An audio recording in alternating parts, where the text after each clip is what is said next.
কিছু মানুষ আছে খাবার জন্য বাঁচে, আর কিছু মানুষ বাঁচার জন্য খায়। আমিও তেমনই একজন, যে বাঁচার জন্যই খায়। আমাকে যদি কেউ জিজ্ঞেস করে আমি কী খেতে পছন্দ করি, বলতে গেলে অনেকক্ষণ ভাবতে হবে। আসলে আমার যেটা ভালো লাগে আমি সেটাই খাই।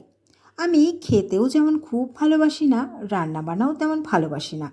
তবে 2020 সালের ঘরবন্দি জীবনে বিভিন্ন রকম রেসিপি তৈরির প্রতি একটু আধটু আগ্রহ জন্মাতে শুরু করে আমার। ইউটিউব দেখে বিভিন্ন রেসিপি বানিয়ে নিলেও ধোসা তৈরিতে আমি একেবারেই ফেল। তাই মাঝে মাঝে এরকম গোলা রুটি করে খাই।